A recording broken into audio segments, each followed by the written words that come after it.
Good morning. It's about 5 a.m., a little after. We are going to get ready to head out of here in Marathon to run up to first West Palm Beach to take on a little bit of fuel and then carry on later this afternoon from West Palm to Cape Canaveral. So that's the goal for today. Then going to do a quick walk through the engine room, get the generator fire up, transfer shore power, and get the lines ready so that way I can drop them myself here, hopefully in the next 15 or 20 minutes. So, and check my nav lights. Checked them before this whole trip began, but gonna check them again because if you can't tell by the windows, it is very, very dark outside. So make sure that my nav lights are working appropriately today before we go off and need them. The sun is supposed to come up in about an hour. Sunrise is 6:30, so we'll see a little bit of that kind of nautical twilight before that. Yeah, I'll show you guys a little bit of a walkthrough of what I do to be able to leave without any assistance on the dock. It's definitely a perk to have been in a marina a few times before, and in this case we've been in through Marathon a few dozen times, specifically in this spot on the fuel dock where we are. So definitely a big perk knowing that we're right off the main channel. So all I have to do is drop lines, kick my stern out, back out, spin around on the channel, face down the main channel here, get out towards the anchorage, pick up my fenders and lines, and then carry on our way up the coast. All right, generator's been on for few minutes here. So like I said, what I like to do, I like to kill both these main bigger switches here, turn my source selector on for source 1 to generator.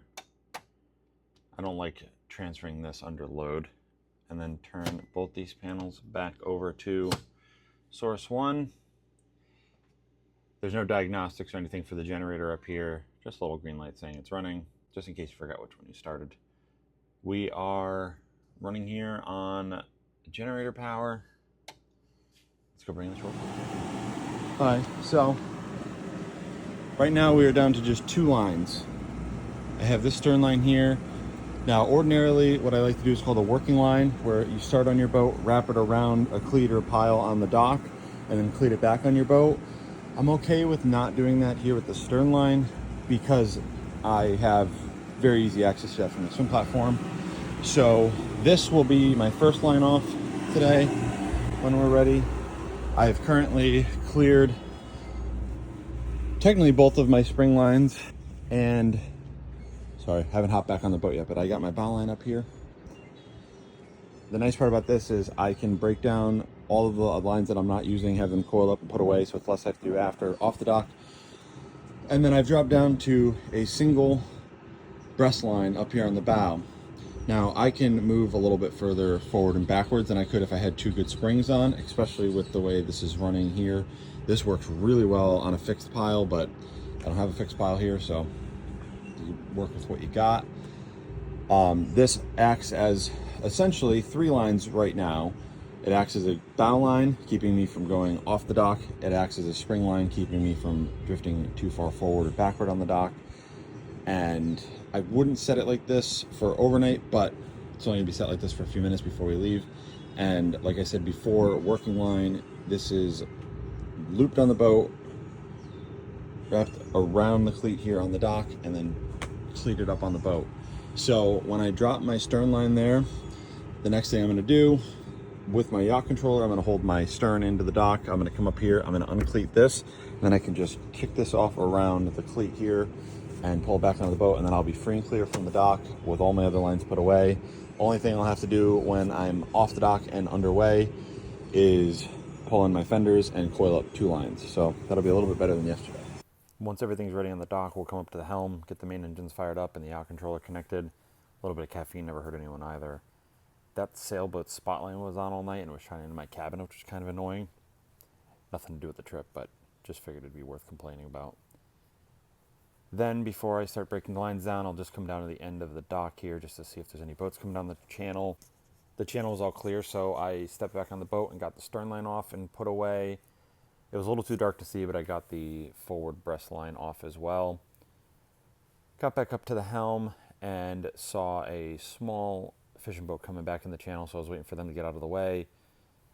As soon as they were further down in the channel here, I backed out a little bit further off the dock, and then when I was comfortable with how much spacing I had, I went back to the helm and took control from the throttles at the helm rather than using the yacht controller. Then we turned to face down the main channel to depart. There was one other face dock across from the fuel dock here at Safe Harbor Marathon. Once we were clear of that dock, I used our spotlight to kind of help identify the channel markers on the way out of the channel. Only the very last marker actually had a light on it, so obviously wanted to make sure that we were still in the channel with both the spotlight and my chart plotter. As soon as we got towards the end of the channel and we were in an opening or clearing that was safe to do so, I stepped away from the helm in neutral to pull in my fenders and stow away the last few lines before we got up to speed.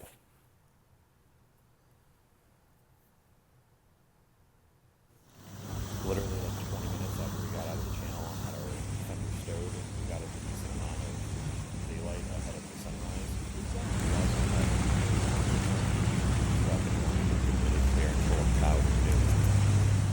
About 10 miles further north up the Keys, up in Islamorada, is the Channel 5 bridge.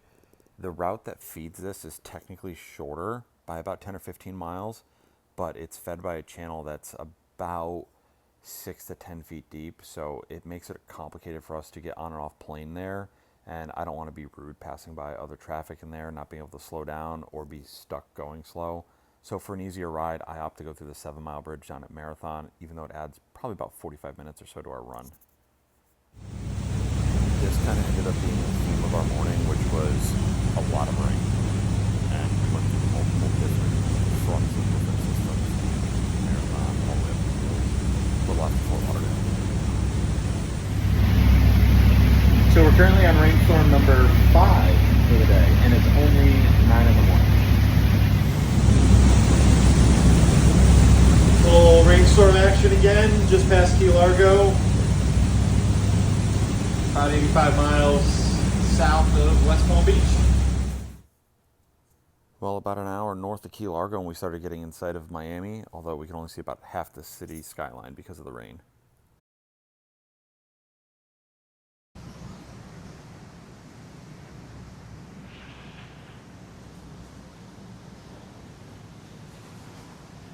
Almost a little ominous passing all of these guys here in this rain haze. And you can't see it, but Miami is like 2 miles that way. At least South Beach is. Come up here to Fort Lauderdale. Go through the big yachts pulling into Port Everglades.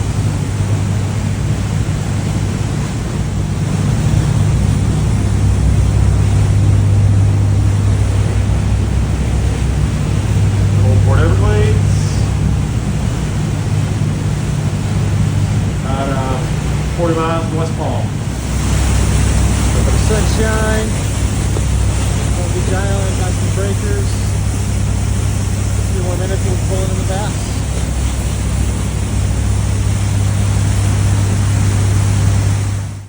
Coming into Lake Worth Inlet was super easy. There was no real traffic in the pass here, so we were able to keep it on plane without feeling guilty all the way up to the no wake markers, with our ultimate goal being a floating fuel barge just south of Peanut Island, which is awesome because it's right inside the pass, so it only took a few minutes to get in instead of having to pull all the way up to Marina. You can see ahead here the fuel barge. The sailboat ahead of them was anchored out, so getting the lines and fenders set over as quick as possible, because you can't really see the wind in the video, but there is a decent amount of wind coming out of the east, and you can kind of make out the current that's moving through here. This docking was mostly just a controlled descent, essentially, to the barge. The wind was pretty much pushing me directly on the barge pretty hard, so it was just a game of tap the thrusters and make sure I don't get too much momentum. And then As with every fun solo windy docking situation, you decide about 25 feet off the dock to change up where your lines are. So I just move in the forward line here from my bow cleat to my forward spring cleat, just because we were a little bit bigger than the barge was, so it lined up a little bit better. And then as soon as we got close enough, I passed the line over. I always try to pass it over rather than throwing it, just because you never want the line to get snagged on anything on the dock or the barge here, and definitely a lot easier to just pass it if you can. Get the stern line off, and then once the lines were all secure, I adjusted some of our fenders to line up with the fenders on the barge, just because I didn't want them leaving any black marks on the hull. Unfortunately, I didn't get a video of us fueling, but I'll get one in a future video. This is us outbound from West Palm on our way up to Canaveral. Total trip is about 100 miles, and it's going to take roughly 5-ish hours. It was a nice run, about 2 footers off the beam. Here's our initial approach into Port Canaveral. It's kind of cool because you can sometimes see rockets out on the launch pads. This one, unfortunately, was the Blue Origin rocket that exploded a few hours after this video was taken during a test fire on the launch pad. So in case you guys are like me and are unsure about how boaters are supposed to know of a launch or security zone because of a launch, they actually advertise it on this sign here at the end of the port with the strobe lights on it to get your attention. So that's kind of super helpful, just in case you don't know to check your phone about a possible security zone.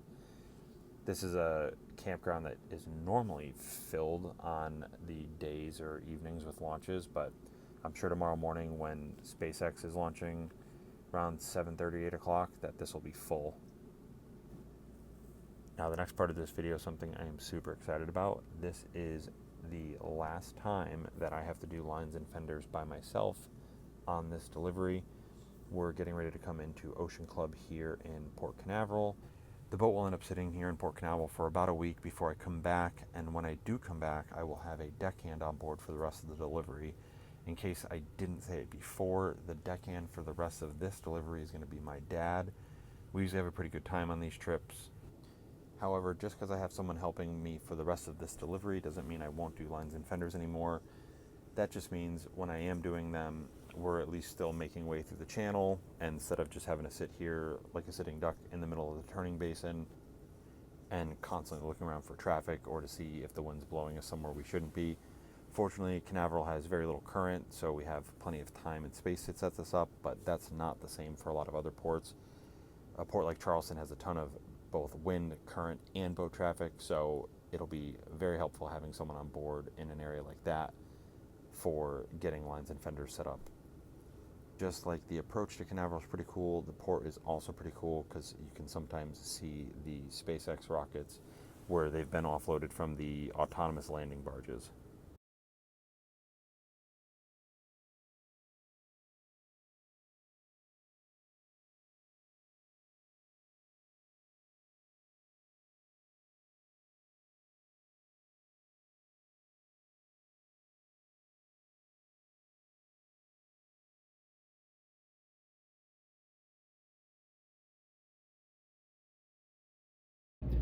Okay guys, we are settled in here in Cape Canaveral for the evening.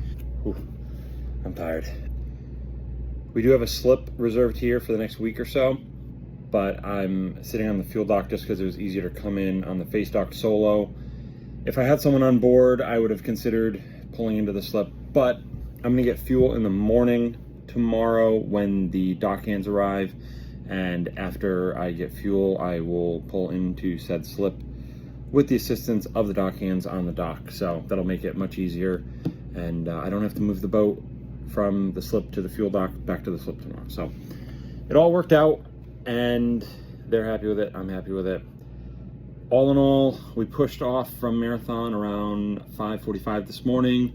I was pulling in to Port Canaveral, the breakwater here, around 6:30 this evening. Probably got tied up to the dock just before 7, so it was a long day, but nevertheless we got it done. We covered about 280 miles today and burned probably around 1,000 to 1,100 gallons of fuel.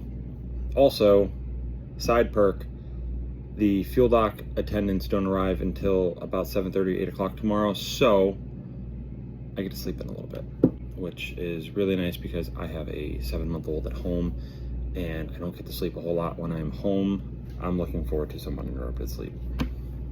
My wife couldn't say the same. So don't forget to like and subscribe to the channel. Drop a comment down if there's anything that you guys like to see in future videos, or if there's any questions you guys have about the delivery so far. I will start keeping a tally of fuel consumption along the way, just in case anyone's curious. But right now, ballpark, we're around 16 or 1700 gallons from Fort Myers Beach here to Cape Canaveral. And all in all, that's probably only a quarter of the whole run, so from Fort Myers to New England. But yeah, thanks for watching, and we'll see you in the next video. Kirk and Cape Canaveral. That is either a launch or something really bad just happened.